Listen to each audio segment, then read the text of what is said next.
الحمد للہ رب العالمین والعاقبۃ للمتقین والصلاۃ والسلام علی اشرف الانبیاء والمرسلین اما بعد. السلام علیکم ورحمۃ اللہ وبرکاتہ.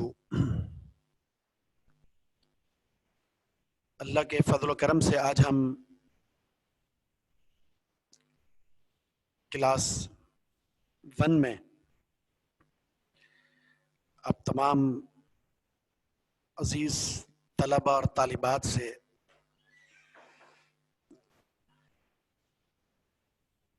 حدیث کی ایک عظیم کتاب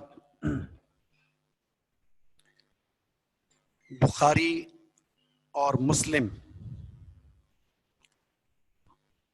ان دونوں سے منتخب احادیث کے ایک مجموعے جس کا نام ہے عمدۃ الاحکام، اس کلاس میں ہے.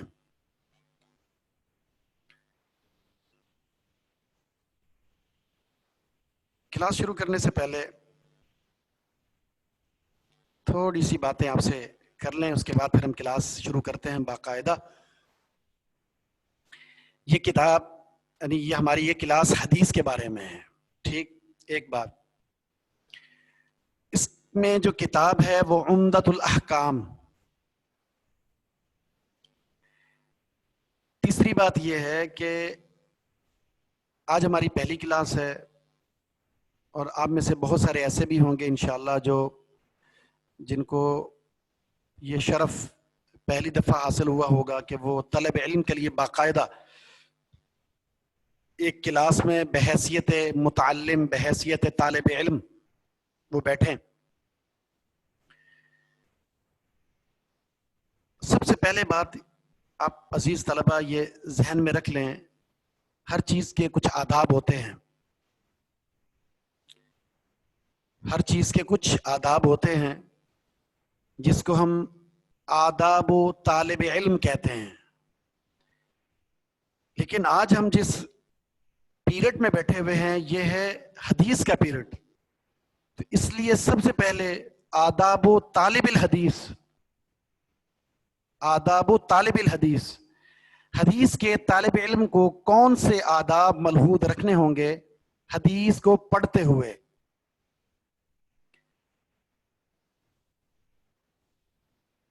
ان چیزوں کو نوٹ کر لیں. اب آپ ان چیزوں کو نوٹ کریں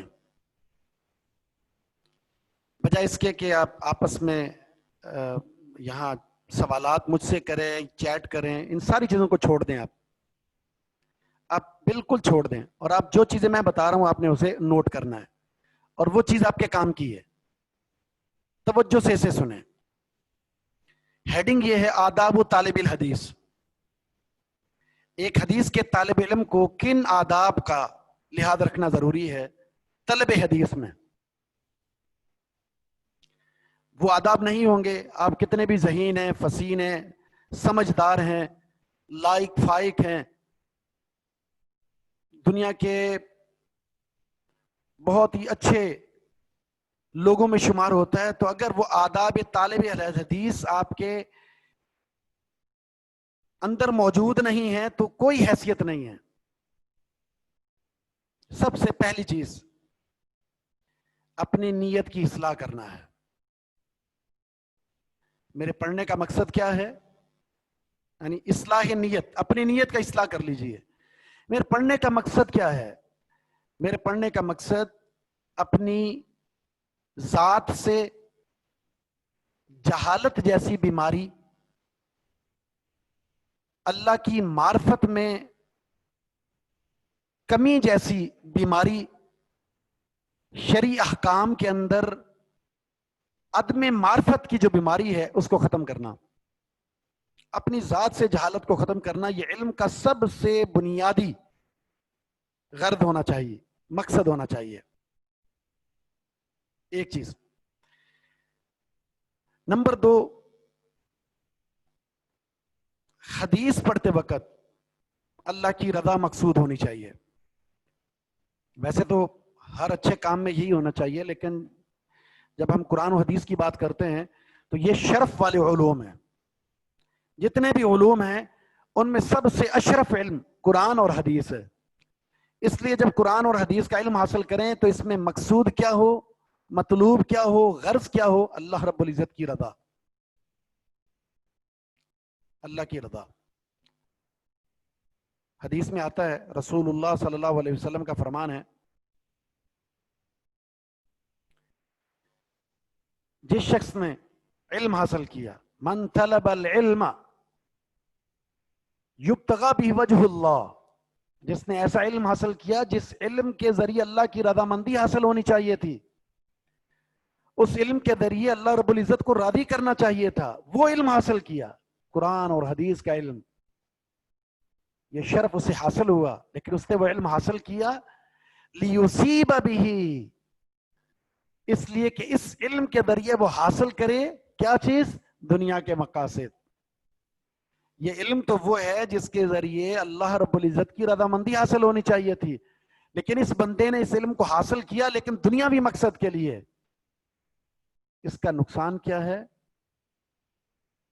اس کا نقصان یہ ہے، لم یجد رائحۃ الجنہ، یہ انسان جنت کی خوشبو سے بھی محروم ہو جائے گا، اور جنت کی خوشبو 500 سال کی مسافت سے آنا شروع ہو جائے گی۔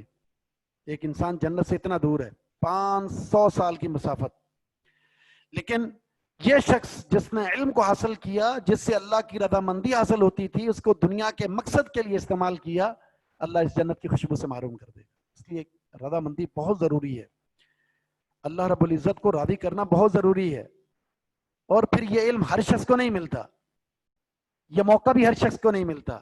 من یرید اللہ بہ خیرا یفقہ فی الدین، اللہ جس سے محبت کرتا ہے، جس سے بھلائی کا ارادہ فرماتا ہے، اللہ رب العزت اس شخص کو اپنے دین کی سمجھ عطا فرما دیتا ہے، اپنے دین کا علم عطا فرما دیتا ہے۔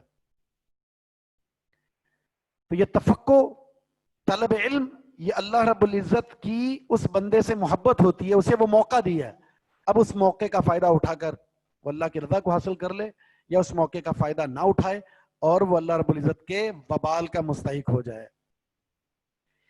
تیسری چیز، جب وہ علم حاصل کر رہا ہے حدیث کا، تو امام مالک رحمہ اللہ کے بارے میں آتا ہے۔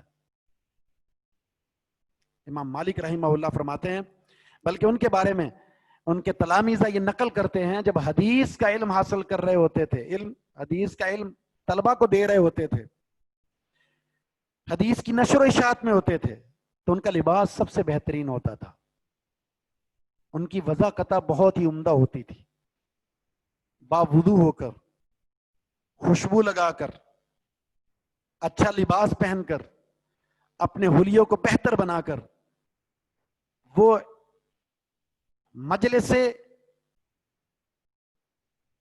علم الحدیث یعنی حدیث کی مجلس میں وہ تشریف لایا کرتے تھے، اور جب حدیث پڑھایا کرتے تھے اتنے سکون سے وہ حدیث پڑھاتے تھے، اور طلبہ اتنے سکون سے حدیث پڑھتے تھے، کوئی ادھر ادھر توجہ نہیں، یوں محسوس ہوتا اگر ان کے سر پر پرندہ بھی بیٹھ جائے تو وہ سکون سے بیٹھا رہے، وہ ہلے نہ، اڑے نہ، اتنی مجلس کے اندر سکون اور اطمینان کی کیفیت ہوا کرتی تھی۔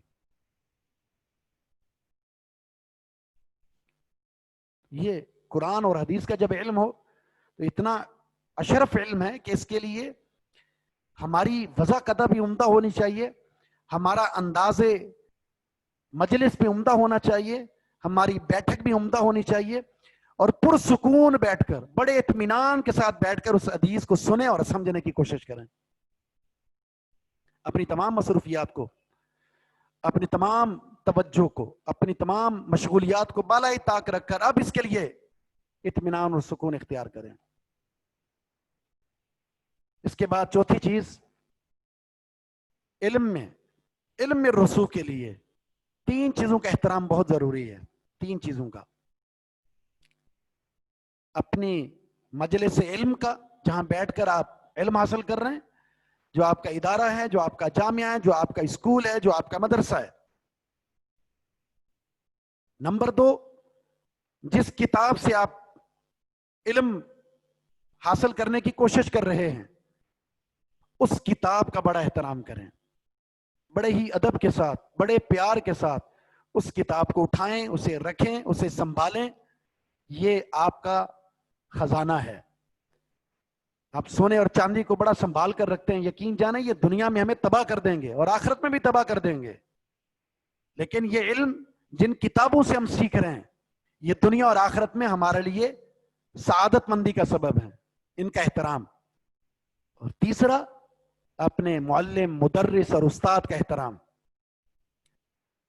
اگر اپنے ادارے کا، اپنی کتب کا اور اپنے استاد کا احترام نہیں ہے، ان تین چیزوں کے احترام کے بغیر اگر کوئی بڑا ذہین، لائق، فائق طالب علم ہے اور وہ چاہتا ہے کہ میں بہت سی منازل کو طے کر لوں، سیڑھیوں پر چڑھتے چڑھتے ایک عمدہ مقام اور منصب تک پہنچ جاؤں، تو وہ یقین جانے اس کی ذہانت، اس کی فطانت، اس کا ذہین ہونا، اس کا لائق اور فائق ہونا، اس کا سمجھدار ہونا، اس کا مالدار ہونا، وہ اسے اس کی منزل تک کبھی نہیں پہنچا سکتا.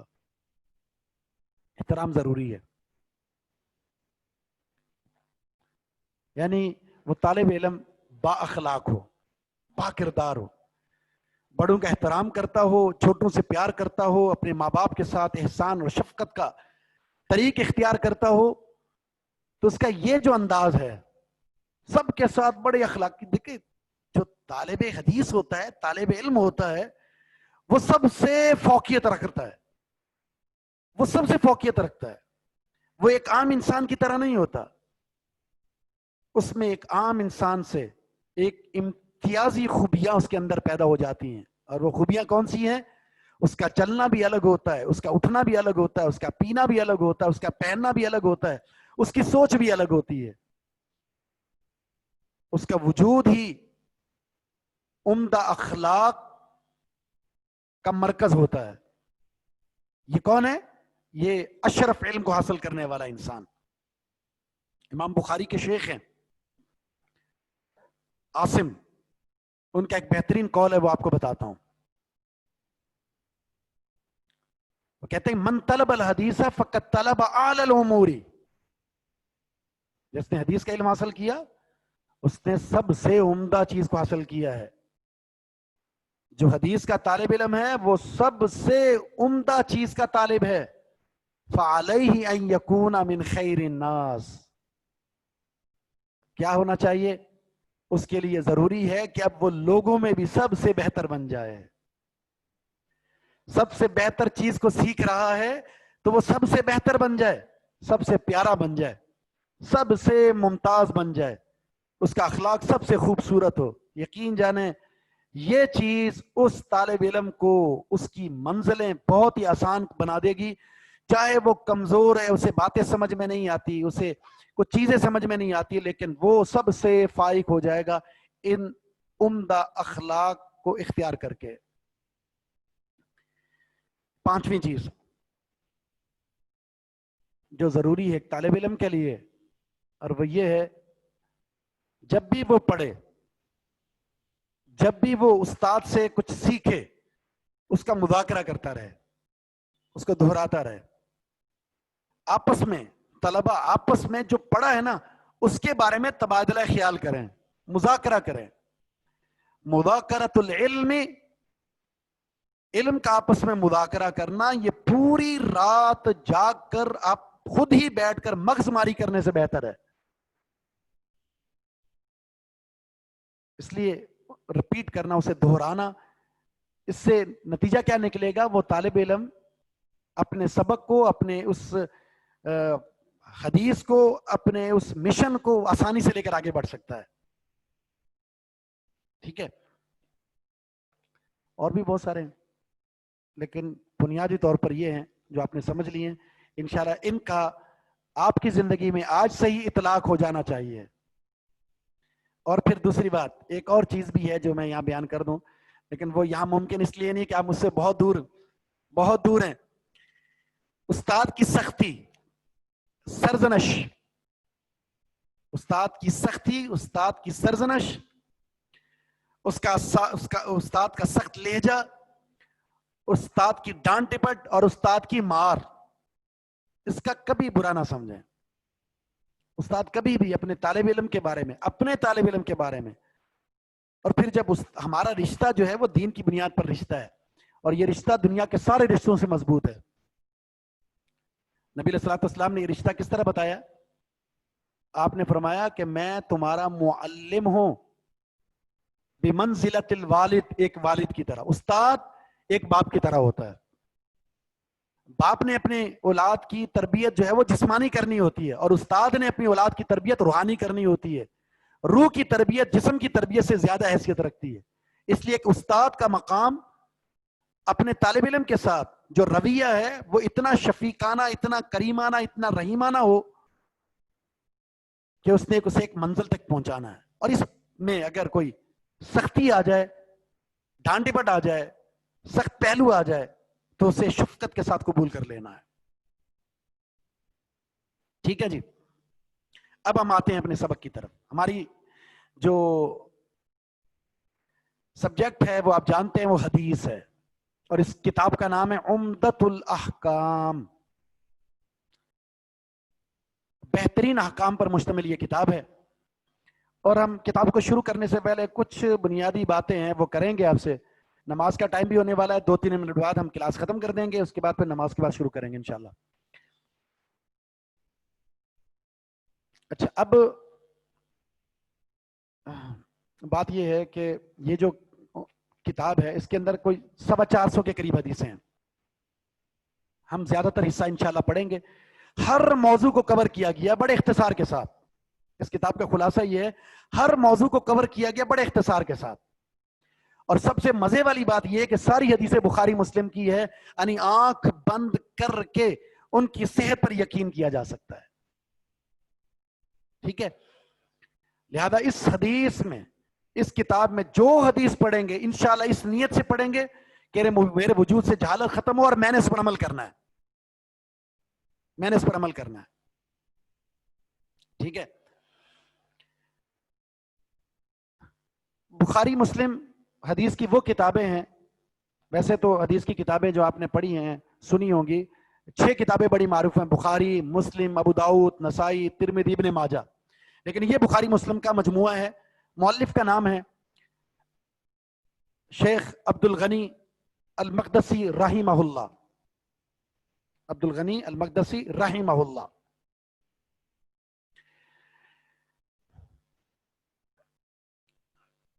حدیث کسے کہتے ہیں؟ حدیث کا مقام کیا ہے؟ حدیث جو ہے، اس بات کو نوٹ کریں، یہ چند باتیں ہیں جن کو آپ نے نوٹ کرنا ہے. حدیث کی تعریف لکھیں. میں آپ کو لکھوا رہا ہوں، حدیث کی تعریف لکھیں.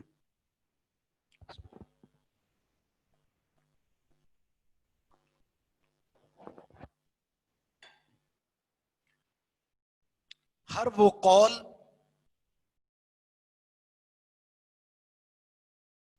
فعل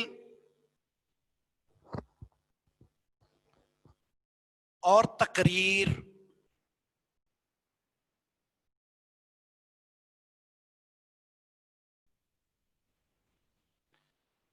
آپ سے کسی سے میں نے حدیث کی تعریف نہیں پوچھی، میں لکھوا رہا ہوں اور آپ لکھیں. کسی کو حدیث کی تعریف کرنے کو میں نے نہیں کہا، لکھنے کو کہا ہے. لکھیں. اللہ کے رسول صلی اللہ علیہ وسلم کا ہر وہ قول، فعل اور تقریر جس کی نسبت رسول اللہ صلی اللہ علیہ وسلم کی طرف ہوتی ہو وہ حدیث ہے.